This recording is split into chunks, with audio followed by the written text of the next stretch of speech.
একটা প্রশ্ন দিয়ে শুরু করি। আপনার স্টপ লস ঠিক কোথায় থাকে? সাপোর্টের ঠিক নিচে, রেজিস্ট্যান্সের ঠিক উপরে, আগের দিনের লো এর ঠিক নিচে, না আগের দিনের হাই এর ঠিক ওপরে?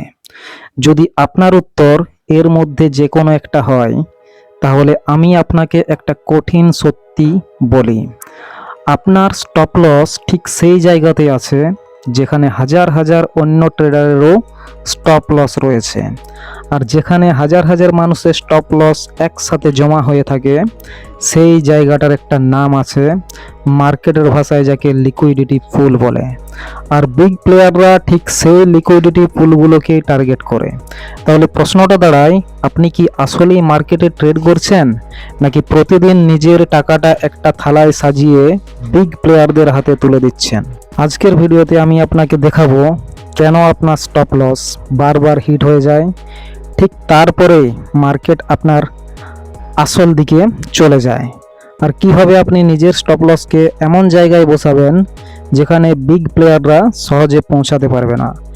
এই ভিডিওটা মন দিয়ে দেখুন, কারণ এটা হয়তো আপনার স্টপ লস বসানোর পুরো পদ্ধতিটাকেই বদলে দিতে পারে। কয়েক বছর আগের একটা ঘটনা মনে পড়ে।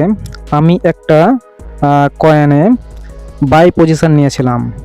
এন্ট্রি নেওয়ার আগে ভালোভাবে বিশ্লেষণ করেছিলাম, সাপোর্ট লেভেল স্পষ্ট ছিল, ট্রেন্ড আমার পক্ষেই ছিল। স্টপ লস বসিয়েছিলাম সাপোর্টের ঠিক 2 টাকা নিচে, ঠিক যেভাবে বেশিরভাগ বই আর কোর্সে শেখানো হয়। কিছুক্ষণ পরেই প্রাইস নিচে নেমে এলো, ঠিক আমার স্টপ লস ছুঁয়ে গেল, পজিশন আমার ক্লোজ হয়ে গেল, লস বুক হলো। আর তারপর ঠিক পরের কিছু সময়ের মধ্যেই প্রাইস আবার ঘুরে গেল এবং উঠতে শুরু করলো। আর সারাদিনে প্রাইস 10%-এর উপরে কিন্তু পৌঁছে গেছিলো। আমি যদি স্টপ লস হিট না হতাম, তাহলে সেটাই হতো আমার একটা অন্যতম সেরা ট্রেডের মধ্যে একটা। কিন্তু তার বদলে সেটা হলো আরেকটা লস। প্রথমে মনে হয়েছিল এটা নিছক দুর্ভাগ্য, কিন্তু যখন আমি আমার পেছনের কয়েক দিনের বা কয়েক মাসের ট্রেড হিস্ট্রি খুলে দেখলাম, তখন একটা ভয়ঙ্কর প্যাটার্ন কিন্তু আমার চোখে পড়লো। প্রায় প্রতিটা লস ট্রেডেই একই জিনিস ঘটছিল। প্রাইস আমার স্টপ লসের ঠিক কাছে গিয়ে থামতো, স্টপ লস হিট করতো এবং তারপরে এই প্রাইস আসল দিকে ঘুরে যেত, মানে যেদিকে আমি অ্যানালাইসিস করেছিলাম। এটা কাকতালীয় হতে পারে না, এত বারবার একই জিনিস ঘটতে পারে না যদি না এর পেছনে একটা প্যাটার্ন থাকে। সেই জিনিসটাই কিন্তু বুঝেছিলাম, এবং এই রহস্যের সমাধান খুঁজতে গিয়ে আমি বুঝলাম একটা মৌলিক সত্য: স্টপ লস শুধু আমার সুরক্ষার জন্য একটা টুল না, মার্কেটের বড় খেলোয়াড়দের কাছে আমার আর হাজার হাজার অন্য রিটেল ট্রেডারের স্টপ লস আসলে একটা সম্পদ বা একটা টার্গেট। কেন?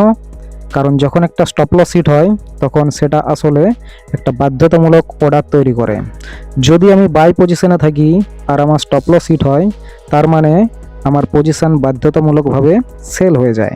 এখন যদি হাজার হাজার ট্রেডারের স্টপ লস একই জায়গার কাছাকাছি থাকে আর সেই লেভেলে প্রাইস পৌঁছালে সবার পজিশন একসাথে সেল হয়ে যায়, তাহলে সেই জায়গায় হঠাৎ একটা বিশাল সেলিং প্রেসার তৈরি হয়। আর বিগ প্লেয়ারদের ঠিক এটাই দরকার। তাদের কাছে বিশাল পরিমাণ টাকা থাকে, যা দিয়ে তারা বড় বড় বাই অর্ডার বসায়। কিন্তু স্বাভাবিক মার্কেটে তারা এত বড় অর্ডার ভালো দামে বসাতে পারে না, তার কারণ তাতে দ্রুত দাম বেড়ে যাবে। তাই তারা অপেক্ষা করে ঠিক সেই মুহূর্তের জন্য, যখন প্রচুর স্টপ লস হিট হয়ে বিশাল সেলিং প্রেসার তৈরি হবে। কারণ সেই সেলিং প্রেসারের বিপরীতেই তারা তাদের বিশাল বাই অর্ডার সস্তা দামে এক্সিকিউট করতে পারবে। সহজ কথায়, আপনার স্টপ লস হিট হওয়াটাই আসলে বিগ প্লেয়ারদের জন্য সেই সুযোগ, যেটা দিয়ে তারা আপনার কাছ থেকে সস্তায় সেই স্টক বা শেয়ার বা সেই কয়েন কিনে নেয় আর তারপর দাম উপরে নিয়ে যায়। এবার প্রশ্ন হলো, কেন হাজার হাজার রিটেল ট্রেডারের স্টপ লস একই জায়গায় জমা হয়? কারণটা খুব সহজ। আমরা সবাই একই বই পড়ে শিখেছি, একই ধরনের কোর্স থেকে শিখেছি, একই ইউটিউব ভিডিও দেখে শিখেছি। তাই আমাদের স্টপ লস বসানোর পদ্ধতিটাও প্রায় একই রকম।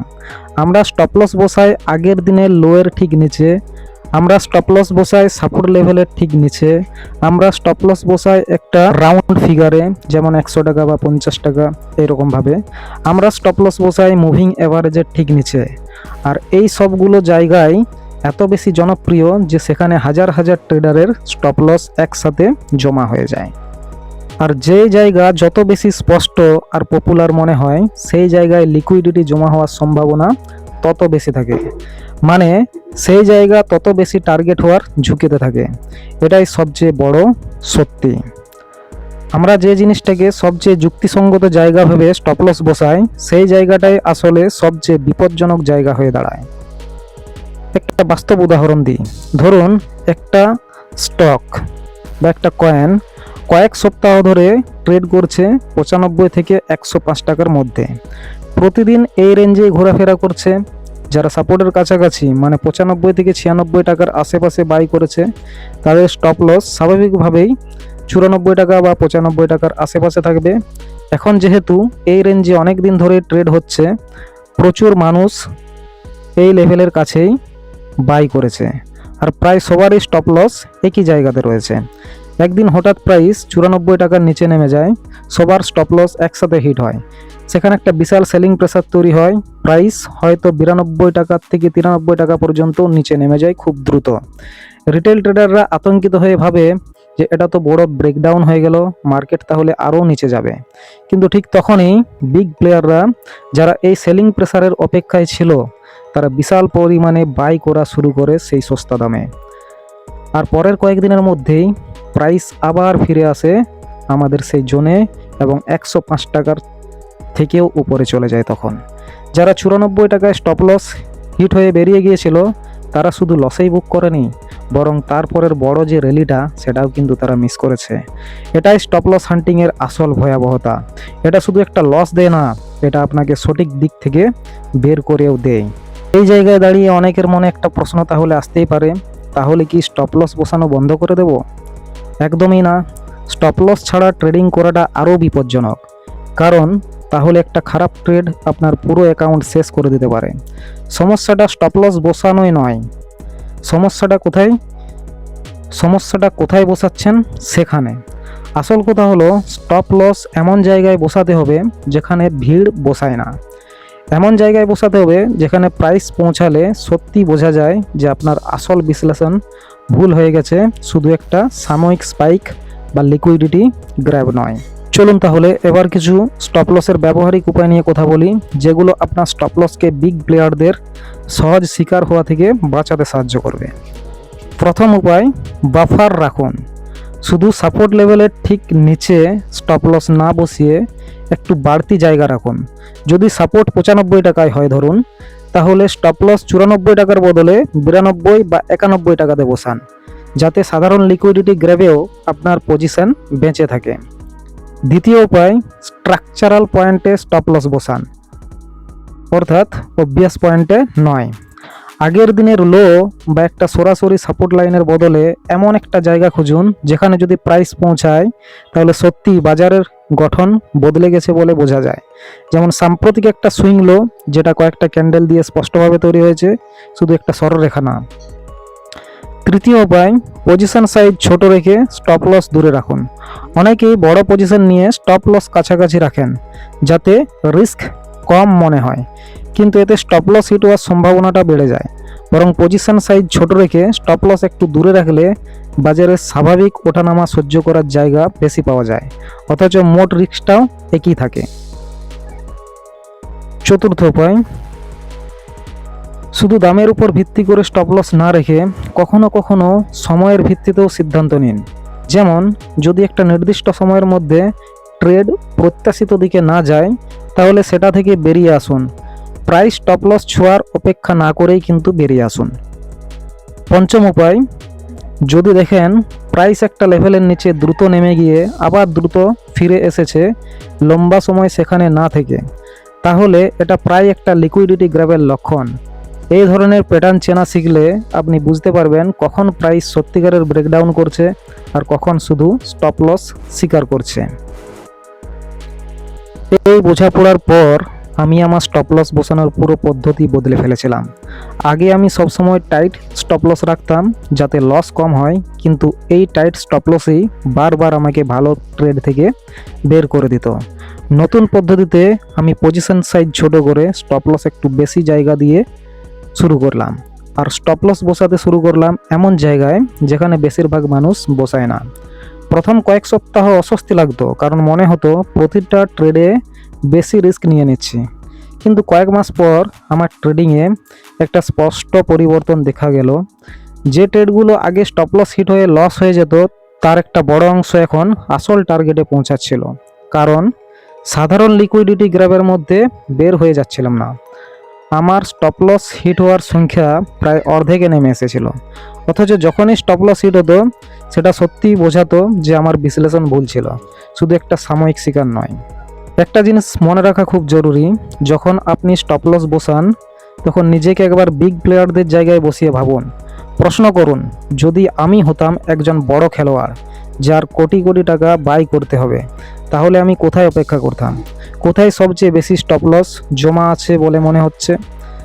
যদি আপনার স্টপ লসের উত্তর সেই একই জায়গায় হয় যেটা আপনি নিজে বিগ প্লেয়ার হলে টার্গেট করতেন, তাহলে বুঝে নিন আপনার স্টপ লস বিপদে আছে। এই ছোট্ট অভ্যাসটা, নিজেকে বিগ প্লেয়ারের জায়গায় বসিয়ে ভাবা, আপনার পুরো ট্রেডিংয়ের দৃষ্টিভঙ্গি বদলে দিতে পারে। চলুন তাহলে এবার কিছু সাধারণ ভুল যেগুলো রিটেলার ট্রেডার করে, যে ভুলগুলো এড়ানো উচিত সেইগুলো আমরা এখন বলি। প্রথম ভুল, স্টপ লস এত টাইট রাখা যে সাধারণ ওঠানামাতেই হিট হয়ে যায়। মার্কেট সবসময় সরলরেখায় চলে না, এদিক ওদিক নড়াচড়া করে। সেই স্বাভাবিক নড়াচড়াকে জায়গা না দিলে বারবার শিকার হতে হবে। দ্বিতীয় ভুল, সবার মতো একই স্পষ্ট জায়গায় স্টপ লস বসানো, যাতে বেশি মানুষ একই জায়গায় দেখছে এবং সেই জায়গা তত বেশি বিপজ্জনক হয়ে উঠছে। তৃতীয় ভুল, স্টপ লস হিট হওয়ার পর তাড়াহুড়ো করে আবার একই দিকে ট্রেড নেওয়া বা রাগ বা প্রতিশোধের বসে, এতে আরও বেশি লস হওয়ার ঝুঁকি থাকে। চতুর্থ ভুল, স্টপ লস মোটেও না বসানো, মার্কেট ঘুরে আসবে এই ভেবে।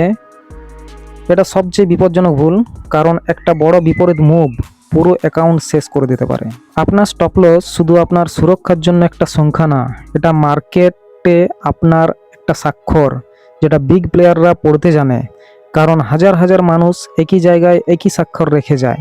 যদি আপনি সেই ভিড়ের অংশ হয়ে থাকেন, তাহলে আপনার স্টপ লস হবে বিগ প্লেয়ারদের জন্য একটা সহজ লক্ষ্য।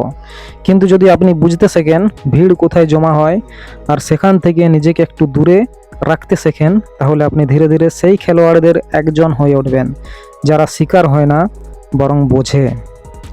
শেষে আজকের ভিডিও থেকে যদি একটা জিনিসও মনে রাখতে চান, তাহলে এই কথাগুলো মনে রাখুন। 1. কখনো সবচেয়ে স্পষ্ট জায়গায় স্টপ লস বসাবেন না, কারণ সেটাই সবচেয়ে ভিড়ের জায়গা। 2. স্টপ লস আর সাপোর্ট রেজিস্ট্যান্স লেভেলের মাঝে সবসময় একটা বাফার রাখুন। 3. বড় পজিশন আর কাছে স্টপ লসের বদলে ছোট পজিশন আর একটু দূরে স্টপ লস বেছে নিন। 4. স্টপ লস হিট হওয়ার পর আবেগ দিয়ে না, বিশ্লেষণ দিয়ে পরবর্তী সিদ্ধান্ত নিন। 5. নিজেকে মাঝে মধ্যে বিগ প্লেয়ারের জায়গায় বসিয়ে ভাবুন, আমি হলে কোথায় আক্রমণ করতাম। মনে রাখবেন, মার্কেটে টিকে থাকা লড়াইটা শুধু দিক ঠিক করার লড়াই না, এটা এমন একটা লড়াই যেখানে আপনাকে বুঝতে হবে আপনার প্রতিটা সিদ্ধান্ত অন্য কেউ পড়ছে, বিশ্লেষণ করছে আর সেটাকে ব্যবহার করার সুযোগ খুঁজছে। যেদিন আপনি এই সত্যিটা বুঝে যাবেন, সেদিন থেকে আপনার স্টপ লস একটা দুর্বলতা থাকবে না, সেটা হয়ে উঠবে একটা সচেতন সিদ্ধান্ত।